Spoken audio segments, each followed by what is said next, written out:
The question is divisor analysis. In the question, you will be provided with a prime factorization of the number like this. As you have two terms, so that is 2 to the power 2 into 3 to the power 1. That is 12 basically the number is. And you have to calculate the number of divisors that 12 have, the sum of all the divisors of 12 as well as the count of divisors. As you can see in this example, you have to print these three values and the input may be very large. So you have to calculate this using that modulo term also because it would be very large. So let me make it more clear. In the question, it will be provided with a prime factorization. This is x and this is k. It means 2 into 2 and into 3 to the power of 1. This is the prime factorization of n. So the number will be basically 12 only.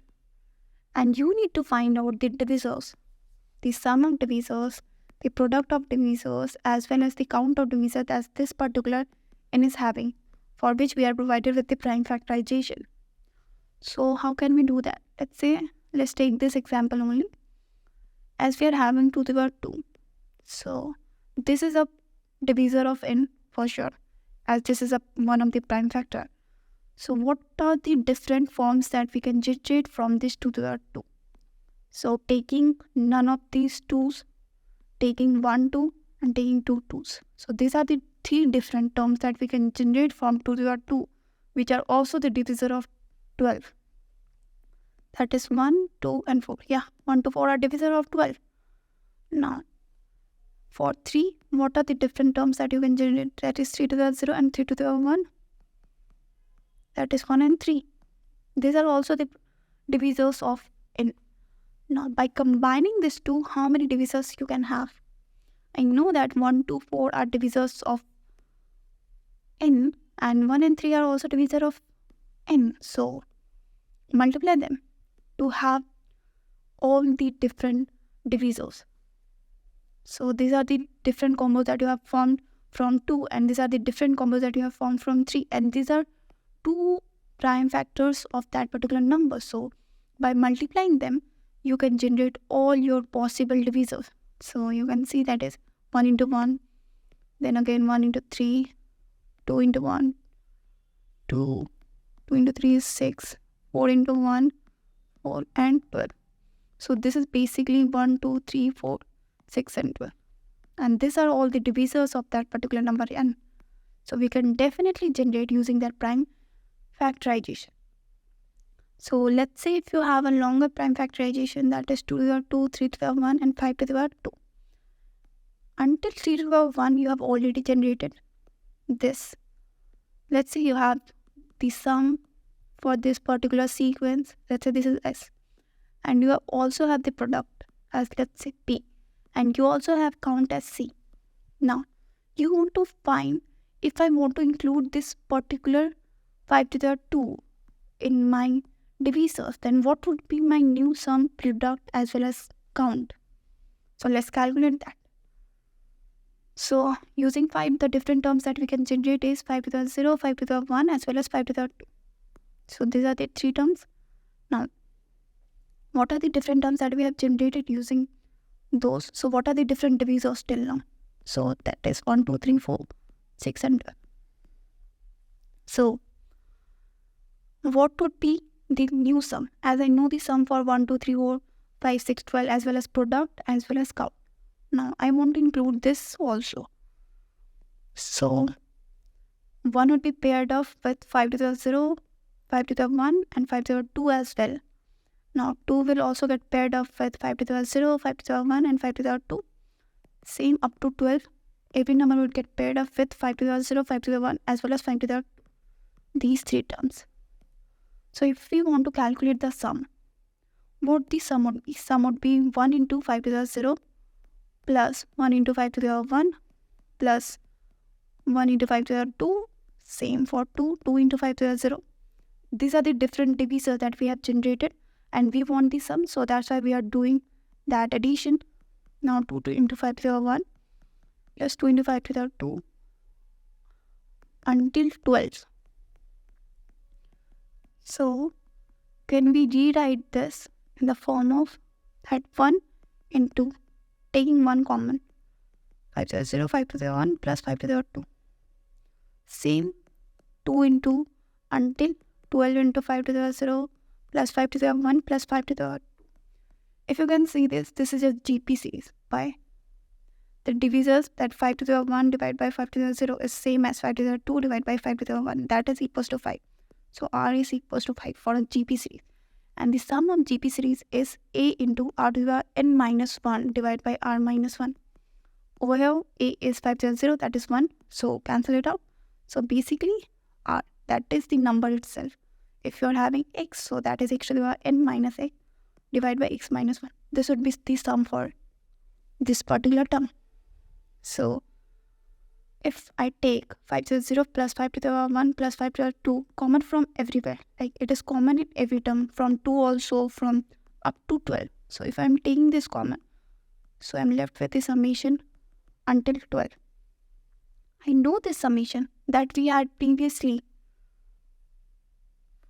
Yeah, I already had the sum for this as is.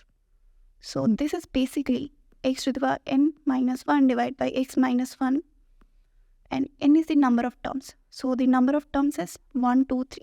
K was 2, that is basically k plus 1 we can say. K plus 1 minus 1 divided by x minus 1 into this sum s. So my new sum would be this only. Yeah. Why I am saying this? Let's say, as you had divisor, so the new divisor that you have formed using this 5, the powers of 5. So these are the new divisors, and the new sum that you had now using including 5 also. So this is your new sum. Now, how do you calculate your count? So calculating count, like the previous divisor that you have one, let's say you have 6 divisors, 1, 2, 3, 4, 6 and 12. And now you have three different terms, that is 5 to the 0, 5 to the power 1 and 5 to the power 1. So how many different terms that you can form using this multiplication? So if there is 6 and there is 3, so basically it would be 6 into 3, that is 18. So 18 different terms that you can form using this in a pairwise. So yeah, previous count you had only, now the current count is k plus 1. So count into k plus 1 would be your new number of divisors. Now the last thing is to find the product. As you already had the product of 1, 2, 3, 4, 6 and 12. You had it as P. Now the different terms that you have is 5 to the power 0, 5 to the power 1 and 5 to the power 2. So making with everyone as pair. So we'll do it with every term up to 12. Now you want to find the product. So what the product would be? So this is one of the terms that you would form. Now you want the product of each and every divisor. So this is one of the divisors. This is one of the divisors. As well as this is one of the divisors. Into 2 into 5 to the 0. You'll do same until 12.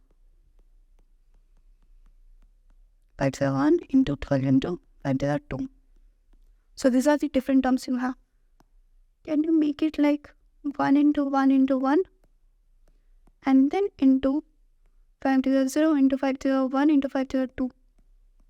Yeah, for sure you can have that. These are same only. Into 2 into 2 into 2 until 12 into 12 into 12 into 5 to the power 0 into 5 to the power 1 into 5 to the 2. Can you multiply this? Yeah. 5. This is the sum of the powers. So as you had k terms, so the power of 2, that is the sum of 2 natural numbers. So that if you have k, so that would be k into k plus 1 by 2. Because the value of k was 2 basically. For 5, the value of k was 2. So basically it would be 5 to the power k into k plus 1 by 2. And now you are left with 1 into 1 into 1 into this and into 2 into 2 into 2 into this 5 into k plus for every term until 12. 5 into k plus 1 by 2. As you have 5 to the power k into k plus 1 by 2, so how many times you have that? So you have the number of divisors, like you had the number of divisors as 6. So this is repeating for 6 times and you are multiplying this for 6 times. So you can write it in the power of 5 to the power k into k plus 1 by 2 to the power of the count. That is the number of divisors that you have till now. As you have paired up with everyone, so this is for 5. Now for others, what would it be? That is 1 into 2. That is 1 into 1 into 1. Then again 2 into 2 into 2. Again up to this is 12 into 12 into 12. You had the product of 1 into 2 into 3 into 4 into 6 into 12. You already had that. So, as you can see, these are repeating 3 times. Why 3 times? Because of this value 5 to the 0, 5 to the power 1 and 5 to the 2. So, how many terms these are? These are k plus 1 terms. So, can you write it to the power of k plus 1? That 1 will be repeating for k plus 1 times. 2 will be for k plus 1 times. 3 as well, 4 as well, 6 and 12. Now, we have calculated the for 5 as well. That is 5 to the power k, and it is repeating for the number of divisor times. So that is count. So we have situated it with the power. So the basic calculation is k into k plus 1 by 2 to the power of count of divisors into the product that we had previously to the power of k plus 1. So this is my new product. By including that power of 5s, we got our powers, we have got our product, we have got our sum as well, we have got our the total number of divisors. Yeah, this is the total number of divisors that we will have. This is the count that we will have. So let me show the code and it will be clear. So the question, we are basically given with n. So the total number of terms we are given. As we know that 1 is the divisor for every number, so we have initialized that count as 1, sum as 1, and also product as 1. That 1 is basically the divisor for every number. Now we are taking each term, that x to the power of k. Now, if we want to include this particular factor, this prime factor, then what would be my new count as well as the new sum and as well as the new product? Now this counter will use for the power in the product to find the product, and we are doing this with modulo mod minus 1. Why mod minus 1? Because we are provided to use this mod for this particular product, and we are not provided with any modulo term to use in the power. So from the Fermat's little theorem, we know that if you are using for any term that particular mod, then for that number, for the power of that number, we can use mod minus 1.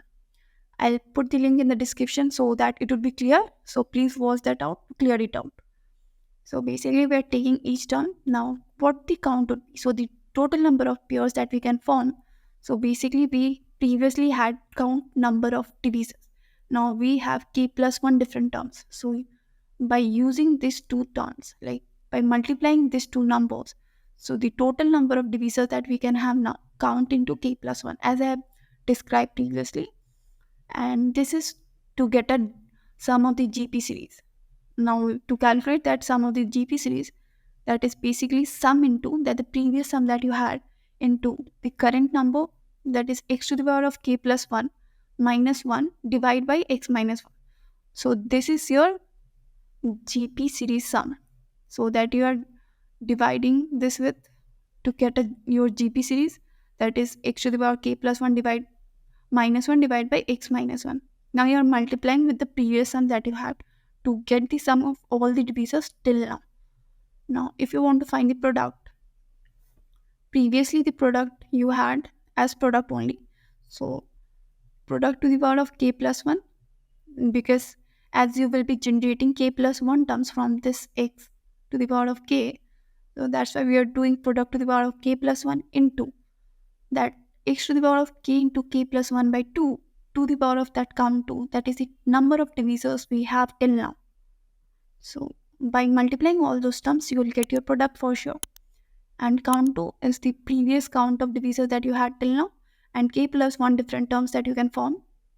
So by multiplying both of, so total number of terms that you can form using these two different divisors, like count 2 that you have previously had and k plus 1 terms that you can currently have. So by making a combo of these terms, the divisors that you have now, we have situated it into the count 2. And at the end, we have just printed that count, sum, and product. So I have also explained how we have calculated this sum, product, and the count previously. So I think it would be clear. Thank you for watching.